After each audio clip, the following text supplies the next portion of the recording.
What has changed over the last 30 days that the Blazers have been able to make these small strides? Anything specific to the growth that we've seen in Scoot Henderson specifically? I think that's the guy that we've seen the largest strides from.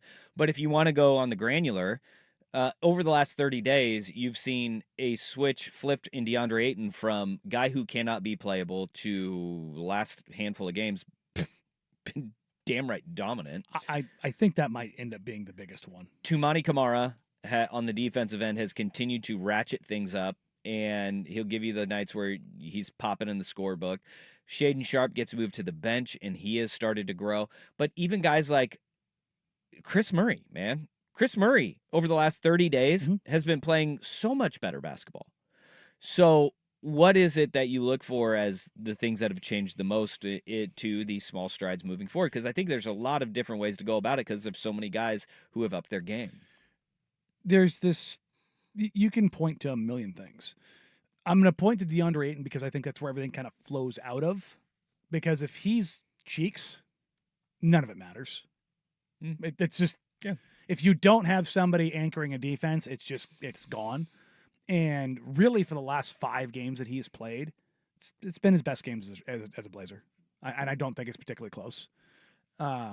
It's not even just like, I mean, his scoring has been otherworldly efficient. Like, he was 10 of 12 last night. It's infuriating. It's infuriating that he can be this dominant, though, and then have stretches of a guy that does not look playable in the NBA. Yeah, I mean, he just, the give a damn completely disappears. Like, I've said this and I will maintain this. I think he has the best touch in the NBA for a big not named Nikola Jokic. Like, the dude, it's not like it's not Daniel Gafford dunking the ball 18 straight times. He's hitting 14-foot middies with dudes in his face, just straight cash over and over and over again. And you're just like, oh my. He's shooting 50% on mid-range shots this year. He's one of the best, not even just for bigs, he's one of the best mid-range shooters ever. It's crazy. It doesn't make any sense. But defensively, if he's locked in, and not even as a rim protector, but like able to rotate out, able to cut off driving lanes, able to quote unquote turn off the water, like take away a team's number one option of getting to the rim and being a deterrent. Well, now 2 can be aggressive. Now Denny can be aggressive. Now Rob Williams can be aggressive. Now Jeremy. But before Jeremy rolled his ankle, Jeremy was playing like a demon on defense.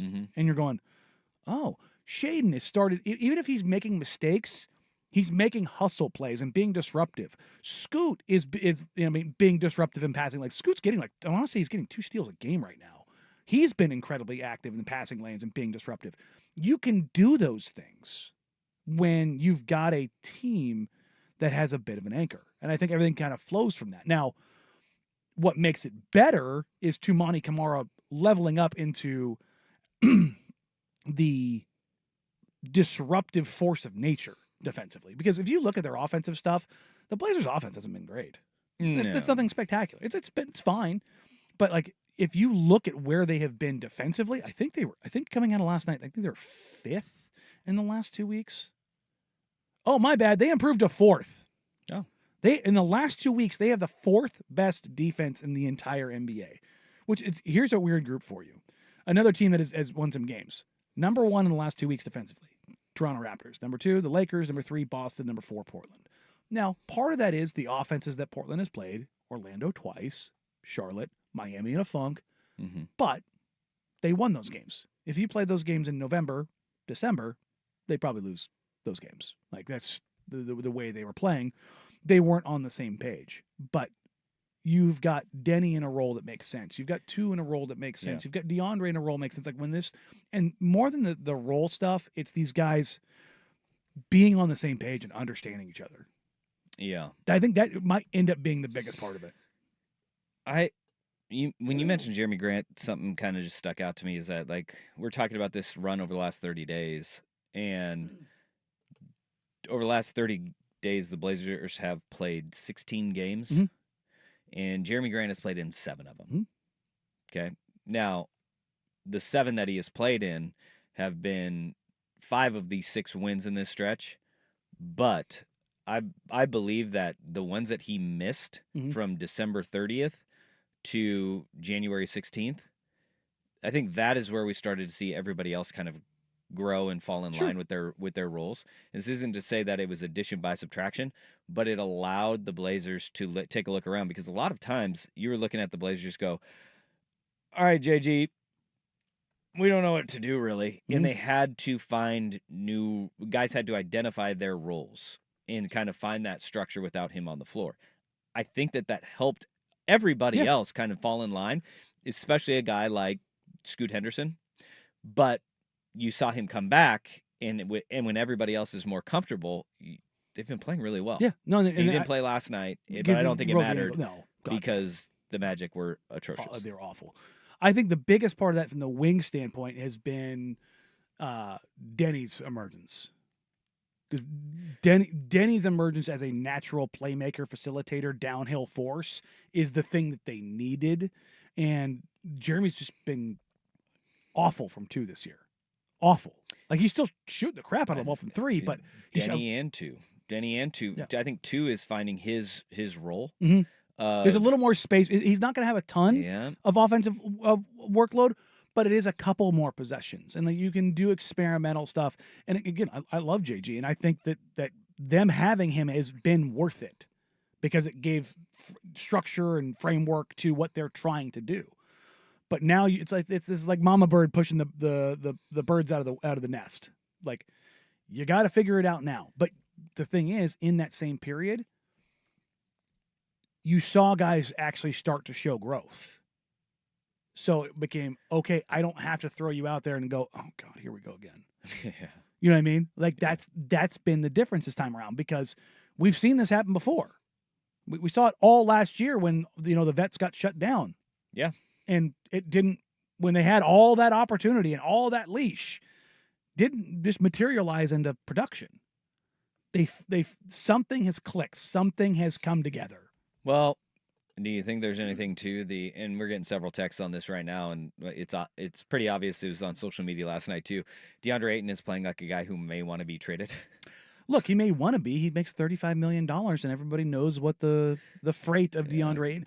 There isn't a person in the league who works in the league who doesn't know how talented he is. That's what pisses everyone off. Mm-hmm. Yeah, it's frustrating to watch.